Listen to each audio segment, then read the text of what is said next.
Yo, what is going on, YouTube? It's your boy Mosballin, and settings. I feel like that's one of the things that while I'm streaming or even in the comment section on these videos, people be asking me certain settings that I be running. So I thought, why not include it all in one video, whether it's regular settings, controller settings, my customized HUD, right, my HUD, or just my defensive, offensive settings that I run currently in 2K26. I'll explain pretty much every reason why I run certain things, if I turn things off, why I turn certain things on, all that. Obviously, it's all preference, so you guys can test and try out different things. Maybe there's some settings I feel like in controller or regular settings that people don't know about that can maybe save you some time, help you guys out in a lot of different ways. Before we begin, thank you guys so much for all the love. I appreciate all the new subscribers. If you're not subscribed, it's absolutely free. I drop videos every single day. I have a bunch of brand new series dropping very soon. My game plan is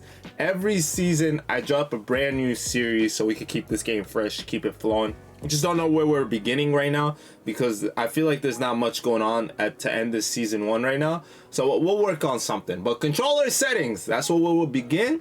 I have all the timings on shot, layup, free throw. That means I control if it goes in or not. Basically, you can turn any of these off if you want. I shoot on push. There's different releases. If you actually read all of them, it'll tell you what they are. So jump means you basically have to shoot really fast, very fast. It's basically you getting early. Set point is slightly early. Release is very late. I shoot on slightly late because of the way people's jump shots are in the beginning of the year. Usually by later on in the year, I can switch it on to slightly early, or I can switch it on to even, like, you know, it just depends on preference. So try them all out, see what you like in there. Honestly, all this stuff really doesn't matter right here off the top. Once it starts, like, things that maybe you guys don't know is a little bit further down. When you go to passing, so you can have skip passing. Basically, if you hold down like your X button, instead of passing to the person next to you, it'll pass it to the person further away. So if you don't want that to happen, just disable that. There's icon passing, which is when you do go ahead and icon pass, which is when you click R1 or whatever, and then you click on a player, you can switch. Like full receiver control is basically you start controlling the other dude that you're passing to. Then all this other stuff, I do it on default. Basically just means I'll immediately throw the pass as soon as I click it. That's the normal one. Now this one is a tricky one, the icon lead passing, whether you want this off or on. Basically when you press on this, it kind of leads your player, whether it leads them into the paint or outside. It kind of determines on how you use your stick. So if I use my stick and I pull back, they should be more at the 3-point line. If I push it in a little bit more, they will go towards the rim. It's kind of a really neat trick that helps out. You can even do this against, like, if you're playing with your friends, all-star team up, or in the park. You can literally kind of dictate which way their player kind of goes. It's really cool if you get with it. I don't really touch these right here, but what I did really want to touch is the hold lob pass button. That's the one when you press triangle or Y, when you hold it down, its default is skip pass, but I have that on cut to basket. So if I hold down, like say I'm on a fast break, 2-on-1, 3-on-1, if I hold down my triangle, my player next to me is going to run to the paint. That way I can maybe, that's how I want to spread the court. Maybe I want to pass it to them or something of that nature. Then you have auto lob to moving receiver. This is a terrible setting that's on.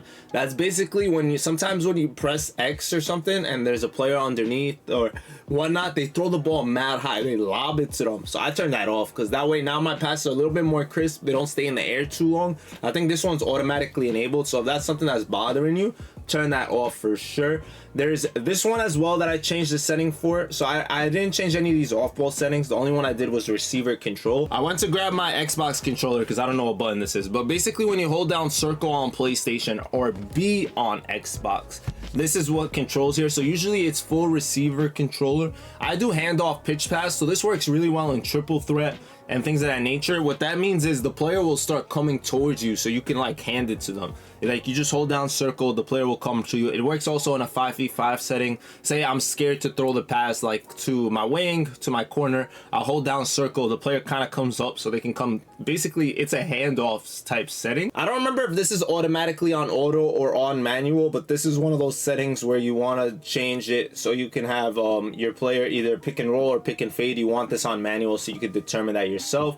I think from there Everything else is on its default settings for the most part. I don't think I touched anything else.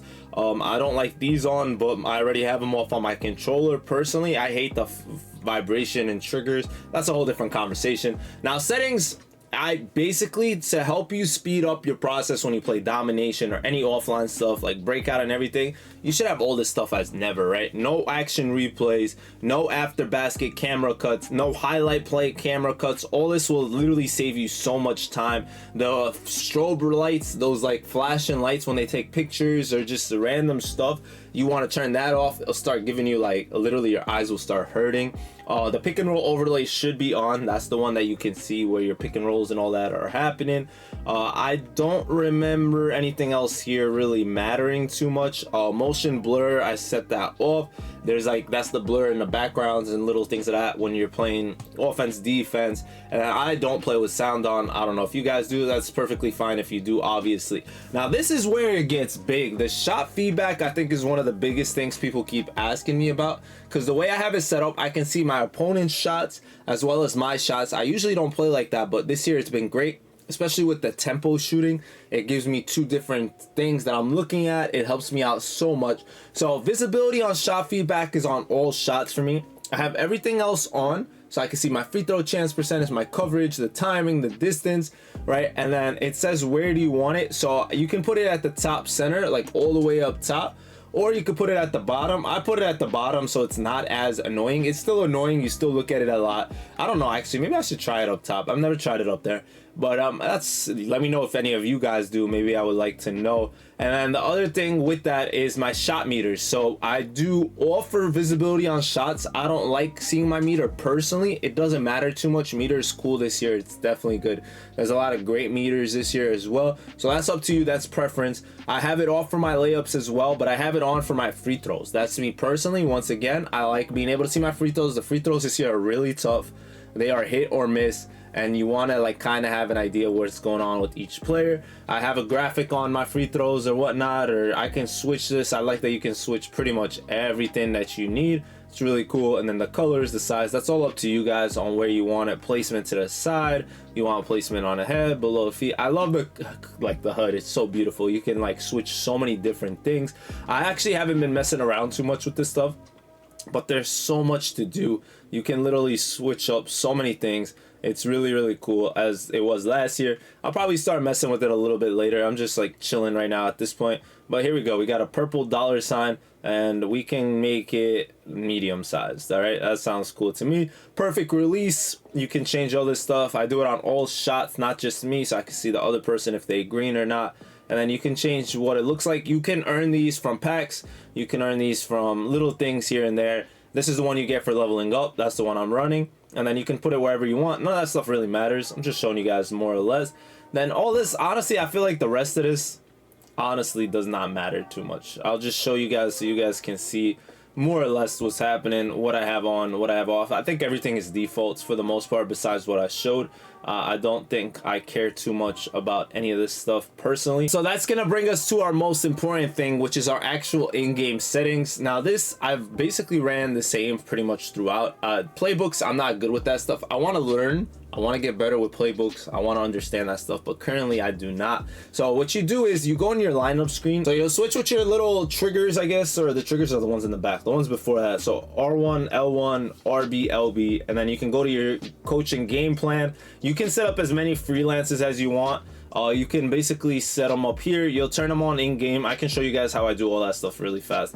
But basically, I put 5 out. There's comic books, warriors. I just have a bunch of them just there, just in case one of them I'm not feeling, one of them isn't working. I honestly haven't found a good freelance that I like this year. I'm gonna have to mess with them a little bit more. I feel like I used to run comp. I used to run 5 out and the Bucks, and then there was like the Hawks at some point in life, and now I just don't feel like any of these fit me the way that I want them to fit, so I'm gonna keep messing with them. Defensive settings, they save. I honestly do the same 3 defensive settings my whole 2K career the past few years, and they've all been good. So what I do is I put my on-ball pressure on tight, my off-ball pressure on tight, and the only other thing I do is drive help rules, no help. I just seen that my man Ty Debo, the dude that won the 250,000 tournament once upon a time, done it multiple times. He just won the $10,000 King of the Court this past weekend. He has settings for a bunch of other things, and he was explaining it. So what I'm gonna do is I'm gonna link that so you guys can go check it out. I personally, I'm gonna have to test out a lot of things he talks about, what helps him. He's obviously a whole different animal when it comes to defense. I've messed with some of this stuff in certain games. Like sometimes I'll have to switch certain things like screen helping, pre-rotations, little things of that nature. But in reality, I've never like really had them set up always throughout like a whole game, or just like always. And he says he does. He has them always.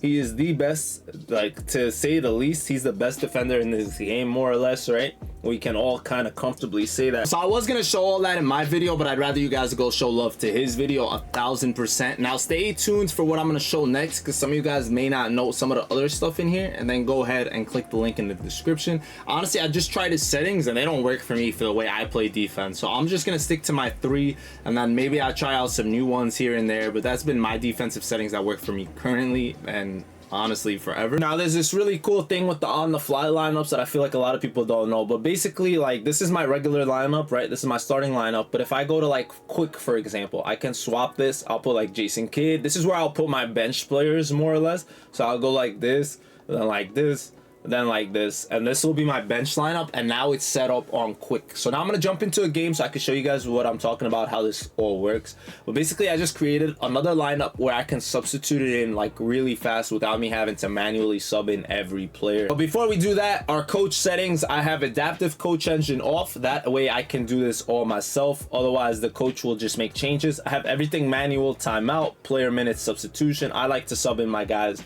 because what if one player is hot and then he takes him out? What if I need that player playing against that guy's minutes? So I do all that stuff myself. Teammate cut to basket auto, I just realized that. Wow, I probably should have this on manual, to be honest, because that explains a lot. That actually explains a lot of situations that I had. See, I didn't even notice that one. That was in here. So freelance series repeat on success, do not repeat. I want that on success, I guess. I feel like everything else is fine. The offensive play calling, defensive, and late game fouling, all on manual. Personally, I like to do that stuff myself. No play calling messages, user plays only. Play vision, like all that stuff is me. I want to call it if anything's gonna pop up. I don't want anyone else calling anything. It's so funny, I entered the game with my WNBA team. So here we go. So right on the D-pad, I can go R1 freelance, and this is all my freelances. So when I set them and I go into 5 out, you see they spread the floor, and then I can like set screens or whatnot, and now the floor is kind of spread out the way I want it to be spread out. And now if I go ahead and click down on my D-pad, I can go substitute. I'll click R2, and now I see like the ones that I set or just different on the fly lineups, and from there I see that the quick was the one I did. So I click R1, and now my whole team is substituting into that lineup that I had already set up previously. So I can do that, say between quarters, so I can easily get my bench and my starters swapped out without having to manually do it or let 2K just mess up my substitutions. And yeah, I feel like that's everything. I feel like I went over everything that I do, that I switch, that I whatnot. The only other setting that might like benefit anyone is, I don't do this personally, but in your features, if you go into your like regular settings outside of the menu, if you change your game speed to 100,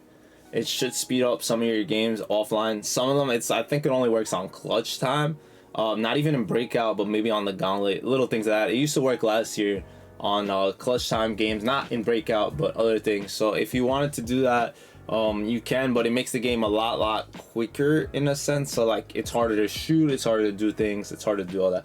So I don't personally do any of that stuff. Just the way I speed up stuff is by turning on everything to never, no action replays, no this, no that. That speeds up the game for me. And with all that said, I hope this video was helpful. I'll be talking to you guys, seeing you guys later. All the settings, as long as you did them in your coach management game plan thing, should save for this lineup always, so I never have to redo them or anything like that, as long as you did them outside of the game.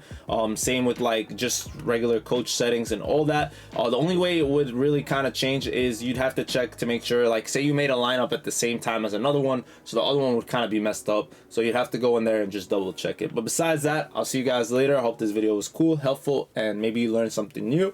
But like I said, I'll see you guys soon. It's been your boy Mos. Y'all know the drill, and ballin' out.